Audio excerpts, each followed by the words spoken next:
Are we in the middle of a Pughaissance? Welcome to MsMojo, and today we'll be counting down our picks for the top 10 reasons you should know Florence Pugh. You won! What does that mean? For this list, we're taking a look at why this English actress has taken off as one of the most promising talents of her generation. I might go for a walk and just scream into the hills because it hasn't quite settled in yet. Number 10, her early work in film and TV. Pugh was barely of legal age when she made her film debut in 2014's The Falling. While her screen time was cut short, this mystery drama's plot largely revolved around Pugh's character, Abby. She subsequently landed the lead role of Catherine Lester in Lady Macbeth, earning rave reviews for her layered performance as a woman trapped in a loveless marriage. Where's your husband? Wherever you put him.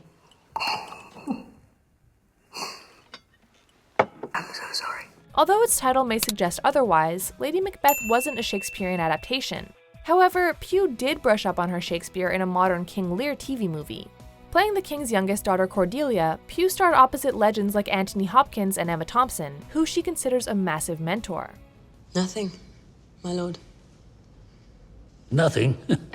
Nothing.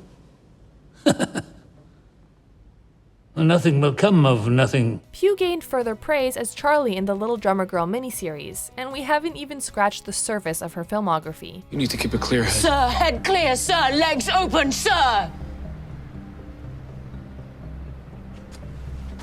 What will you do with him? Number 9, her Game of Thrones links. Although Pugh never appeared on Game of Thrones, both her and Emilia Clarke went to St. Edward's in Oxford, albeit at different times. Plus, Pugh is a dead ringer for Daenerys Targaryen, right?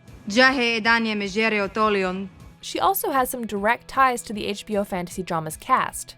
Pugh co-starred with Arya Stark herself, Maisie Williams, in The Falling. The two played best friends, which served as a driving force for the film's narrative. Most significantly, Pugh's brother is actor Toby Sebastian. You might recognize him as Trystane Martell, Doran Martell's youngest child. Before getting into acting, Sebastian started off as a musician. Like her brother, Pugh has dabbled in singing and playing the guitar.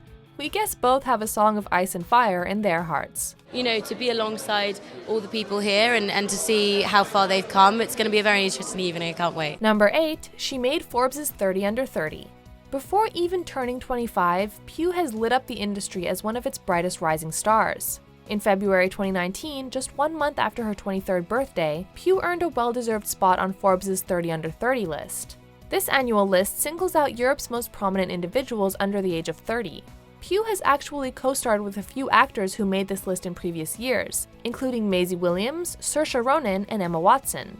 So it was only a matter of time until Pugh joined the same ranks. We'd do dinners and sleepovers and all that, and then what you saw on camera was all pretty real. We can only imagine how far Pugh will go by the time she does hit 30. It was one of the most bizarre, nuts, extravaganza experiences. Number 7, her red carpet looks. Even if you haven't caught up with all of her movies, Pugh has probably caught your eye on the red carpet. The young actress blossomed at the 2019 Governor's Award in a purple Valentino dress. Pugh described herself as a walking flower, which is fitting given her work in Midsamar. Little Women has also offered Pugh several opportunities to showcase her strong sense of fashion. She wrapped herself in a blue Valentino ensemble at the film's New York premiere, a sleek Chloe gown at its French premiere, and a pink Amelia Wickstead dress at the London premiere. Her performance in the film scored Pugh a Best Supporting Actress nomination at the Critics' Choice Award, where she stunned spectators in a shimmering Prada dress. Number 6, her performance in Fighting with My Family. Freak! Doors open at 7. If you think Pugh hit the ground running, it turns out that her early roles were just a warm-up. 2019 was a breakthrough year for Pugh, and she kicked it off with the biographical wrestling dramedy Fighting with My Family. I know this because he's my brother. You can trust me. This Sundance favorite generated a fair deal of buzz due to Dwayne Johnson, who produced the film and made an appearance as himself. We're huge fans. Thank you so much. Since we're kids. Yeah, we've been fans since you had hair. Oh, thank you. Hey, it's a choice. Yet it was Pugh's electrifying performance as real-life professional wrestler Soraya Paige Knight that had people talking coming out of the theater. The film received critical acclaim for its unique exploration of family dynamics, and Pugh was at the center of the praise. Kevin Marr of The Times called the film, quote, "a triumph with a star turn from Florence Pugh." And I have dreamt of this since I was 13 years old. And it's not just mine, it belongs to my family. Number 5, her Instagram. If you can't get enough of Pugh's wardrobe, you'll find no shortage of bold red carpet looks and striking magazine covers on her Instagram. Even when she's dressed in casual jeans and a red sweater, Pugh has fashion icon written all over her. Above all else, Instagram has provided an outlet for Pugh to channel her offbeat sense of humor. Whether she's palling around with Dash Barber, Saoirse Ronan, or her boyfriend Zach Braff, you get the impression that Pugh is usually the most down-to-earth person in the room. Pugh's most memorable Instagram moments are usually the most random ones, from her skincare routine to her, beautiful pumpkin. Oh, and in case you didn't notice, she has a thing for cacti. From me and my cacti, thank you for my BAFTA nomination! Number 4, her performance in Midsommar.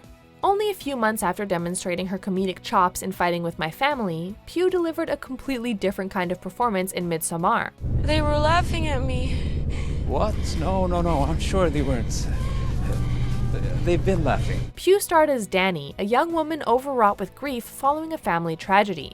Along with director Ari Aster, Pugh does an impeccable job at plunging the audience into an immediate state of discomfort.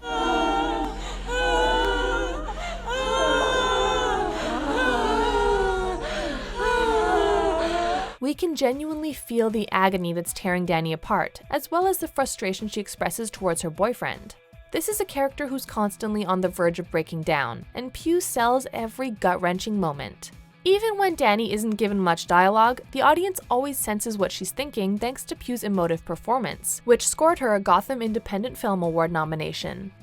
Number 3, her performance in Little Women. I want to be great or nothing. Little Women was the perfect way to cap off an already phenomenal year for Pugh. In an all-star cast, Pugh arguably stole the show as Amy March. Given her spoiled, sometimes downright mean-spirited actions, Amy has never been the easiest character to like. I think the poets might disagree. Well, I'm not a poet. I'm just a woman. Yet, Pugh and writer-director Greta Gerwig not only made Amy surprisingly lovable, but also relatable. We've all met somebody like Amy during our youth. Heck, some of us basically were Amy growing up. Throughout the film, though, we see Amy evolve as a person and a sister. By the end, the audience truly feels like they've watched Amy mature from an entitled girl to a complex, independent woman. Likewise, we get to see Pugh go from rising star to full-fledged starlet. And if I had my own money, which I don't, that money would belong to my husband the moment we got married. And if we had children, they would be his, not mine. They would be his property. So don't sit there and tell me that marriage isn't an economic proposition, because it is. It may not be for you, but it most certainly is for me. Number 2, she's gonna be in Black Widow. You know that you've achieved A-lister status when you land a role in the MCU. So we're gonna talk like grown-ups? Is that what we are? In Black Widow, Pugh puts on a Russian accent as Yelena Belova, who's something of a sister to Natasha Romanoff. What brings you home? Ironically, the studio also considered Pugh's Little Women co-star Saoirse Ronan for the role. Marvel reevaluated Pugh, however, following the critical success of Fighting with My Family. That makes sense, seeing how Yelena gets into a few fights with her surrogate family. Given Natasha's fate in Avengers Endgame, there's been some speculation that Yelena may take over the Black Widow mantle going forward. But nothing lasts forever. Of course, Pugh has denied such theories. In any case, we hope this isn't Pugh's only MCU adventure. Before we continue, be sure to subscribe to our channel and ring the bell to get notified about our latest videos. You have the option to be notified for occasional videos or all of them. If you're on your phone, make sure you go into your settings and switch on notifications. Number 1, she's making a splash at all the award shows. Pugh's rise to superstardom has been reflected on the award circuit. Lady Macbeth won her the Best Actress prize at the British Independent Film Awards. The following year, the British Academy Film Awards nominated Pugh for their Rising Star Award. BAFTA singled out Pugh once again for her work in Little Women. Pugh and her cacti thanked the BAFTA on Instagram for her nomination, but the best had yet to come. Only a few days later, Pugh's performance as Amy March earned her an Academy Award nomination for Best Supporting Actress. Pugh naturally posted her reaction on Instagram, even though she was still in bed and shirtless. Nothing that some avocado emojis can't cover up. To me, the thought of waking up to watch it seemed like I was just gonna give myself a panic attack if I did that. We doubt it'll be Pugh's last trip to the Oscars. Drink all the champagne, and I've drank all the champagne, and I'm slightly regretting that now. Do you agree with our picks? Check out this other recent clip from MsMojo, and be sure to subscribe and ring the bell to be notified about our latest videos.